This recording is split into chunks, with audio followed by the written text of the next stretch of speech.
안녕하세요. 저는 포르모사 문학관 시즌2의 진행자 안누산입니다. 월, 화, 수, 목, 금, 토일 시간은 늘 앞으로 달려갑니다. 출근하기 싫은 월요일, 집과 회사를 오가며 흘려보내는 화, 수, 목, 그리고 마침내 불타는 금요일. 토요일은 행복과 자유가 가득하고 어느새 마지막 일요일이 찾아오죠. 사람 평균 수명 80세, 1년에 52주로 지면 인생은 52 곱하기 80, 4160개의 월, 화, 수, 목, 금, 토일이 있는 거죠. 이렇게 반복되는 순환 속에서 우리는 점점 늙어갑니다. 인류의 문명 또한 수많은 월, 화, 수, 목, 금, 토일로 이어져 있습니다. 타이완 시인曾贵海는 시작 8요일에서 세월을 이렇게 표현했습니다. 세월은 끊임없이 순환한다. 회수된 잔해의 조각은 역사의 숲으로 자란다. 한 사람의 인생은 유한하지만 인류가 존재하는 한 역사는 끊임없이 쓰여지는 거죠. 그런데 시 제목은 왜 8요일일까요?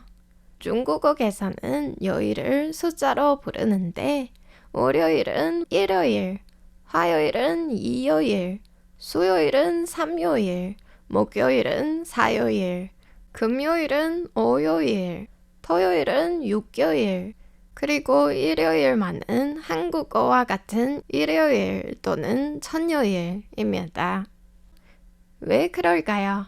청나라 시절 서양 달력을 도입하면서 사람들이 쉽게 기억할 수 있도록 요일을 숫자로 단순화했는데 이 가운데 일요일은 일주일의 시작이자 끝이 되기도 해서 7요일이란 말은 쓰이지 않습니다. 그렇다면 8요일은 뭘까요? 일주일은 7일뿐이니 세상에 존재하지 않는 날입니다. 시인은 이 8요일을 석가모니가 보리수 아래서 발견한 비밀이라고 썼습니다. 잘 아시다시피 부처님은 이 나무 아래서 깨달음을 얻었죠.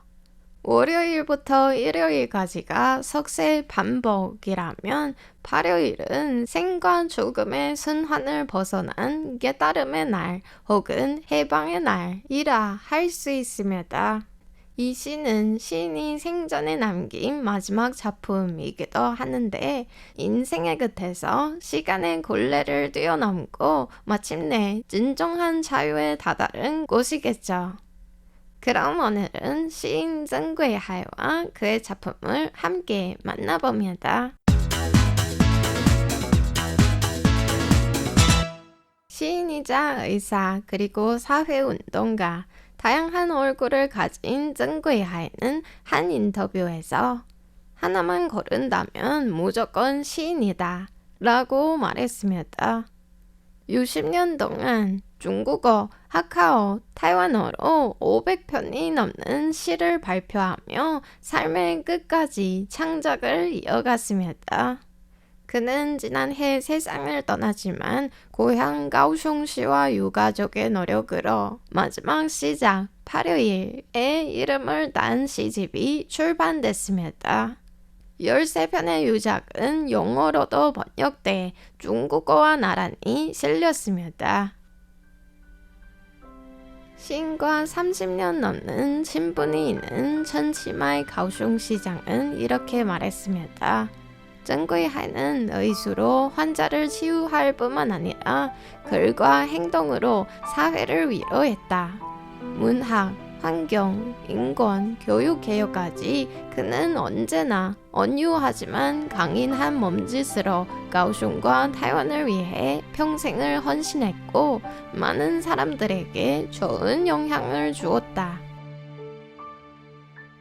시인을 기념하기 위해 별세 1주기에 맞춰 그의 시작 16편을 바탕으로 한 음악회도 열렸습니다.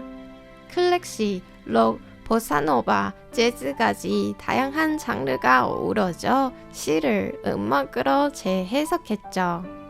공연 무대 외우인 국가예술센터도 남다른 의미가 있습니다. 이곳은 축구장 14개 크기의 공원 안에 있는데 원래는 군사기지였다가 주상복합용지로 바꿀 뻔했지만 시인이 벌인 시민운동을 통해 오늘의 모습으로 탈바꿈했습니다. 이 운동은 남방녹색혁명으로 불렸고 18년의 싸움 끝에 군사기지를 푸른 녹지로 만들었습니다. 그래서 이곳에서 열린 추모 공연은 더욱 특별합니다. 우리는 종종 시간이 너무 없어서 못한다 라고 말하죠. 하지만 시인의 삶은 그게 단순한 핑계일 뿐임을 보여줍니다. 가오슝의 작은 하카 마을에서 태어난 시인은 어릴 적부터 자연 속에서 자랐습니다. 그는 한 인터뷰에서 이렇게 말했습니다. 시골 사람이란 사계절의 변화, 꽃이 피고 지는 과정, 사람의 웃음과 눈물에 감동하는 사람이다. 나는 영원한 시골 사람이다. 남들과 나누고 존중하고 돕는 사람이다. 그래서 도시에 살면서도 늘 자연을 찾고 녹색운동을 한다. 이 말은 그가 왜 시민운동에 앞장서는지를 잘 보여줬죠. 그럼 이어서 증구이 하의 시를 바탕으로 한 하카오 노래를 함께 들어보시죠. 時間空海嘅某一點，身在2200年，幾點時空記錄到2100年，已經시대 시인의 문학 씨앗은 고등학교 시절에 심어졌습니다. 당시 동창의 작품이 문학지에 실리면서 그는 큰 자격을 받았죠. 이를 계기로 문학 동아리를 만들고 국어 선생님의 지도 아래 작품을 읽고 글을 쓰기 시작했습니다. 현대시와 번역 작품을 위주로 읽고지만 어려운 글자는 마치 하늘의 글씨처럼 다가왔다고 하는데 이해할 수 없어도 끝까지 읽고 내려갔고 그 과정은 결국 등등한 창작의 토대가 됐습니다. 고등학교 졸업 이후 수학과에 진학했지만 의사의 꿈을 버리지 못했습니다. 교사나 공무원은 정부의 지시를 따라야 하지만 의사라면 적어도 인간으로서의 반쯤은 자유가 있다고 생각하며 결국 의대에 들어갔습니다. 의사가 된 후에도 일과 문학 창작을 병행했습니다. 뜻을 같이 하는 친구들과 같이 시사를 세우고台湾남부 최초의 문학지도 창간했습니다. 2022년 그는 중남미 권위 있는 문학상 에콰도르 국제시가상을 수상해 사상 최초의 아시아 수상자가 됐습니다. 대신 시상식에 참석한 지인은 그의 말을 인용해 문학의 시는 세계의 진주이자 꿈의 원천이라고 말했습니다. 삶의 지혜와 철학을 담은 그의 문학은台湾에 남긴 가장 소중한 선물입니다. 방송 시작에 소개해드린 시 8요일처럼 속세 반복을 간파하면 모든 번뇌는 사라집니다. 삶이란 언제나 무한한 가능성을 품고 있죠. 마음이 열리면 모든 날이 8요일이 됩니다. 오늘 포르모사 문화관과 함께 해주셔서 감사합니다. 이상으로 RTI 한국어 방송의 안누산이었습니다. 땀땀